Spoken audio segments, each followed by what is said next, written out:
വാർത്തകളിലേക്ക് ഏവർക്കും സ്വാഗതം. വാർത്തകൾ ചുരുക്കത്തിൽ.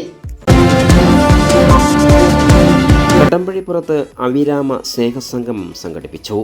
പരിപാടിയിൽ പ്രഭാഷകൻ വി.കെ. സുരേഷ് ബാബു മുഖ്യപ്രഭാഷണം നടത്തി.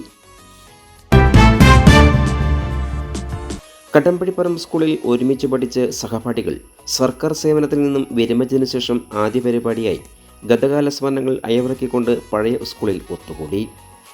Ottapalam MLA. Advocate K. Premkumar പരിപാടി ഉദ്ഘാടനം ചെയ്തു.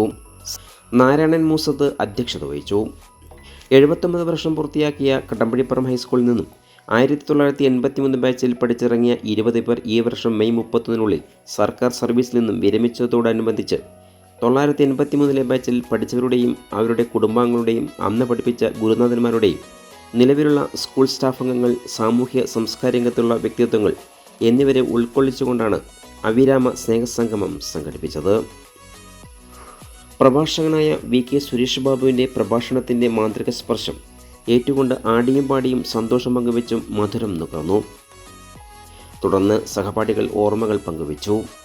വിരമിച്ച 20 പേരും വിവിധങ്ങളായ സാമൂഹ്യ പ്രവർത്തനങ്ങളുമായി സമൂഹത്തിൻ്റെ മുഖ്യധാരയിലേക്ക് ഇറങ്ങിച്ചെല്ലുന്നെന്നുള്ള സന്ദേശം കൂടിയാണ് ഈ പരിപാടി കൊണ്ട് ഉദ്ദേശിക്കുന്നതെന്നും സംഘാടക സമിതി അറിയിച്ചു. സംഗമത്തിൽ സതീശൻ കെ. അനുശോചന പ്രമേയം അവതരിപ്പിച്ചു. ചടങ്ങിൽ A T. Radhakrishnan master, Vasudevan master, Murali master, Mukundan master, Malathi teacher, Leelavathi teacher എന്നിവ ആദ്യകാല അധ്യാപകരും വിവിധ സാമൂഹിക സാംസ്കാരിക പ്രവർത്തകരും സഹപാഠികളായ ശാന്തകുമാരി, ശൈലജ, കൃഷ്ണ എസ് ഗുപ്ത, സി മോഹനൻ, ബാലസുബ്രഹ്മണ്യൻ, ജയചന്ദ്രൻ എന്നിവരും സംസാരിച്ചു. വാസുദേവൻ സ്വാഗതവും അക്കാലത്തെ സ്കൂൾ ലീഡർ രാജു നന്ദിയും പറഞ്ഞു. തുടർന്ന് സഹപാഠികളും കുടുംബാംഗങ്ങളും വിവിധങ്ങളെ കലാപരിപാടികൾ അവതരിപ്പിച്ചു. ഇവിടെ പിരിഞ്ഞുപോയവരിൽ അധ്യാപകരുണ്ടാവുമല്ലോ, വേദിയിലും അധ്യാപകരുണ്ട്. ഈ അധ്യാപകരെന്ന വാക്കിനെ പറ്റി വ്യാഖ്യാനം വേണ്ടത്ര നമ്മുടെ രാജ്യത്തുണ്ടായില്ല. നമ്മൾ ദക്ഷിണാമൂർത്തി സ്തവം കേട്ടിട്ട് നടന്നു. വൃക്ഷം വടതരുർമൂലേ ഗുരുറിവാ ശിഷ്യാ വൃദ്ധാജ ഗുരോസ്തു മൗനം വ്യാഖ്യാനം ശിഷ്യാസ്തു ഛിന്ന സംശയ. വടവൃക്ഷത്തിന്റെ ചുവട്ടിൽ യുവാവായിരിക്കുന്ന ഗുരു ഇരിക്കുന്നു, ശിഷ്യന്മാരെല്ലാം വൃദ്ധജനങ്ങളാണ്. ഗുരു മൗനത്തിലൂടെ വ്യാഖ്യാനിക്കുന്നു, ശിഷ്യന്മാർക്ക് ഒരു സംശയവുമില്ല എന്നാണ്. നമ്മുടെ കുട്ടികളെല്ലാം വൃദ്ധന്മാരാണ് കേട്ടോ. നമ്മുടെ കുട്ടികൾ എപ്പോഴാണ് യുവാവാകുന്നത്? നമ്മുടെ കുട്ടികൾ യുവാവാകുന്നത് മാഷ് പറഞ്ഞത് കേട്ടിട്ട് പോരുമ്പോഴല്ല, മാഷ് പറഞ്ഞത് എന്താണെന്ന് ചോദിക്കുമ്പോഴാണ്. അതെന്താ അങ്ങനെ ആയത് എന്ന് ചോദിക്കുന്ന കുട്ടികൾ നമ്മൾ പഠിക്കുന്ന കാലത്തുണ്ടോ, ഇപ്പോഴും ഉണ്ടോ? ഞാനിപ്പോൾ സ്കൂളുകളിൽ കുറേ സ്കൂളുകളിലായി പോയി ചോദിക്കുന്നു. ഞായർ, തിങ്കൾ, ചൊവ്വ, ബുധൻ, പിന്നെ വ്യാഴം, വെള്ളി, ശനി, ആഴ്ചകൾ 7 എന്ന് പഠിപ്പിച്ചിരുന്നല്ലോ. എന്താ മാഷെ 7 ആയത്? അതിന് 7ന്റെ കണക്കെങ്ങനെയാ വന്നതെന്ന് നമ്മൾ ചോദിച്ചോ, കുട്ടികൾ ചോദിച്ചോ? ആഴ്ചക്ക് 7 ദിവസമായ എൻ്റെ കണക്കറിയുന്ന ആരെങ്കിലും ഉണ്ടോ ഇവിടെ? ഒന്ന് കൈപൊക്കിയ. എന്തുകൊണ്ട് ആഴ്ചക്ക് 7 ദിവസമാക്കിയത്? 7ന്റെ കണക്കെന്താ അറിയാമോ?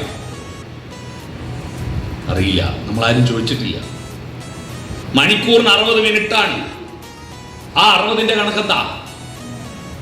ഒരു മാസത്തിന് 30-31 ദിവസമായതും ഫെബ്രുവരി മാസത്തിന് 28 ദിവസം എന്താ ചോദിച്ചില്ല. എന്തുകൊണ്ടാണ് ഒരു കൊല്ലത്തിന് 12 മാസമായത്? ചോദിച്ചില്ല.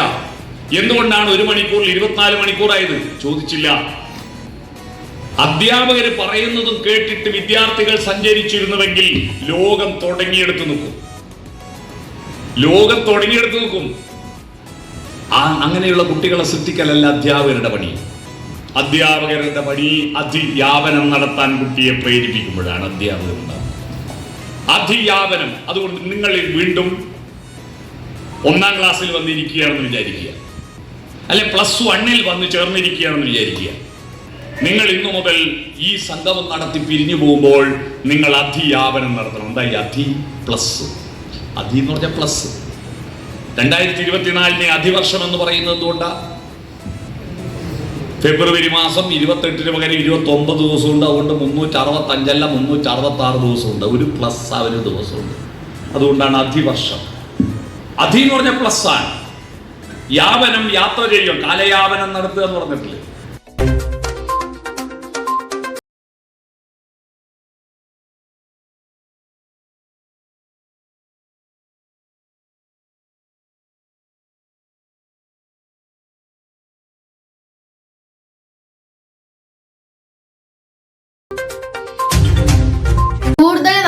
വാർത്തകൾക്കായി നാട്ടുവിഷൻ ചാനൽ സബ്സ്ക്രൈബ് ചെയ്യൂ.